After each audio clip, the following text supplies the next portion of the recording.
All right, y'all. Got built motor Monty. Diagnosed no fuel, no spark. Crank, no spark on top of that.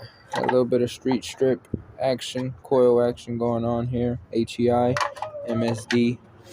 Diagnosed dirty distributor cap, corrosion and corroded points. Non-metallic surface, no electricity.